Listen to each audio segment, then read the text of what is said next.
I family Monday mini vlog ಆಗಿರುತ್ತೆ. ಬೆಳಗ್ಗೆನೇ ಎದ್ದು ಮಾರ್ನಿಂಗ್ ಡ್ರಿಂಕ್ನ ಕುಡಿದ್ಬಿಟ್ಟು ಚಿರು ಮೆನು ಪ್ರಕಾರ ದೋಸೆ ಚಟ್ನಿ ಇತ್ತು. ಸೊ ಪ್ರಿಪೇರ್ ಮಾಡಿಬಿಟ್ಟು ಬ್ರೇಕ್ಫಾಸ್ಟ್ ಲಂಚ್ ಎಲ್ಲ ಪ್ಯಾಕ್ ಮಾಡಿಬಿಟ್ಟು ಚಿರುನ ರೆಡಿ ಮಾಡೋಣ ಅಂತ ಹೋದೆ. ಬುಜ್ಜಿ ಬೇಬಿ ಅಲ್ಲಿ ಉಜ್ಜುತ್ತಾ ಇದ್ರು. ಕ್ಲೋಸಪ್ ಆ್ಯಡಿಗೆ ಇವನ್ನ ಕಳ್ಸೋಣ ಅಂತ ಅಂದ್ಕೊಂಡಿದ್ವಿ. ಎಷ್ಟು ಕ್ಯೂಟಾಗಿ ಕಾಣಿಸ್ತಾ ಇದ್ದಾನೆ ಅಲ್ಲ. ಅದಾದಮೇಲೆ ಅವ್ರನ್ನೂ ಕೂಡ ರೆಡಿ ಮಾಡಿ ಇವತ್ತಿಂದ ಎಕ್ಸಾಮ್ ಸ್ಟಾರ್ಟ್ ಆಗುತ್ತೆ. ಮಂಡೇ ರೈಟಿಂಗು ಓರಲ್ ಎರಡೂ ಇತ್ತು ಇಂಗ್ಲೀಷು. ಸೊ ಹಾಗಾಗಿ ಸ್ವಲ್ಪ ರಿವಿಷನ್ ಎಲ್ಲ ಮಾಡ್ತಾಯಿದ್ದೆ. ಟಿಫನ್ ತಿನ್ಕೊಂಡೇ ಎಲ್ಲನೂ ಆಯಿತು. ಸೊ ಫುಲ್ ಕಾನ್ಫಿಡೆಂಟಾಗಿ ಹೋಗ್ತಾಯಿದ್ರು. ಬರೆಯೋದೆಲ್ಲ ಬರೆದ್ಬಿಡ್ತಾರೆ, ಬಟ್ ಹೇಳೋದು ಸ್ವಲ್ಪ ಕಷ್ಟ ಅವರಿಗೆ. ಹಾಗಾಗಿ ನನಗೂ ಸ್ವಲ್ಪ ಟೆನ್ಷನ್ ಇತ್ತು. ಬಟ್ ಸ್ಕೂಲಿಂದ ವಾಪಸ್ ಬಂದಮೇಲೆ ತುಂಬ ಖುಷಿ ಆಯಿತು. ಬಿಕಾಸ್ ತುಂಬ ಚೆನ್ನಾಗಿ ಮಾಡೋದಂತೆ. ಅವ್ರ ಮ್ಯಾಮು ಕೂಡ ಹೇಳಿದರು. ಹಾಗೆ ಕೈ ಮೇಲೆ ಗುಡ್ಡು ಸ್ಟಾರ್ ಎಲ್ಲ ಹಾಕಿ ಕಳಿಸಿದ್ರು. ಆನ್ ದ ವೇ ಬರ್ತಾ ತಿಂಡಿ ಎಲ್ಲ ತೊಗೊಂಡು ಬಂದಿದ್ದಂತೆ. ಅದನ್ನು ಅವ್ರ ತಮ್ಮಂಗೆ ತೋರಿಸಿ ಫುಲ್ ಖುಷಿ ಆಗ್ತಾಯಿದ್ರು.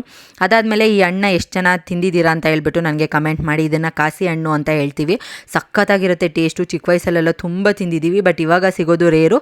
ನಮ್ಮ ಮನೆ ಪಕ್ಕದಲ್ಲಿ ಗಿಡದಲ್ಲಿ ಬೆಳೆದಿತ್ತು. ಹಾಗಾಗಿ ನಾನು ಬುಜ್ಜಿ ಬೇಬಿ ಪಕ್ಕದ ಮನೆ ಹುಡುಗರೆಲ್ಲ ಸೇರ್ಕೊಂಡು ಚೆನ್ನಾಗಿ ತಿಂತಾಯಿದ್ವಿ. ಅದಾದಮೇಲೆ ಬುಜ್ಜಿ ಬೇಬಿನ ಸ್ನಾನಗಿನ ಮಾಡಿಸಿ ರೆಡಿ ಮಾಡಿಬಿಟ್ಟು ಬಿಟ್ಟಿದ್ದನ್ನ ಇಬ್ಬರು ಅಣ್ಣ ತಮ್ಮ ಆಟ ಆಡಿಕೊಂಡು ಖುಷಿಯಾಗಿದ್ದರು. ಈ ಸೈಕಲ್ ತಂದಾಗಲಿಂದ ಇಬ್ಬರು ಫುಲ್ ಖುಷಿ. ಆ್ಯಂಡ್ ನೆಕ್ಸ್ಟು ಮ್ಯಾಕ್ಸ್ ಇತ್ತು. ಸೊ ಹಾಗಾಗಿ ಓರಲ್ಲು ರೈಟಿಂಗ್ ಎರಡೂ ಒಂದೇ ದಿನ ಇರೋದ್ರಿಂದ ಅವರಪ್ಪ ಕೂರಿಸ್ಕೊಂಡು ಶೇಪ್ಗಳನ್ನ ಹೇಳ್ಕೊಡ್ತಾಯಿದ್ರು. ಅವ್ನಿಗೆ ನೆನಪಿರುತ್ತೆ, ಬಟ್ ಹೇಳ್ದಂಗೆ ಅವ್ನಿಗೆ ಹೇಳೋದು ಸ್ವಲ್ಪ ಕಷ್ಟ. ಅವ್ರು ಅದಾದಮೇಲೆ ನಾನು ರಿಮೈನಿಂಗ್ ಕೆಲಸ ಎಲ್ಲ ಮಾಡಿಕೊಂಡು ನಾಳೆಗೆ ಪಲಾವ್ ಮಾಡೋಣ ಅಂತ ಇದ್ದೆ. ಸೊ ಹಾಗಾಗಿ ಅದ್ರದ್ದು ಪ್ರಿಪ್ರೇಷನ್ ಎಲ್ಲ ಮಾಡಿ ಎತ್ತಿಟ್ಕೊತಾ ಇದ್ದೆ. ಆ್ಯಂಡ್ ಇವತ್ತಿನ ಮಿನಿ ವ್ಲಾಗ್ ಇಷ್ಟೇ. Thank you so much.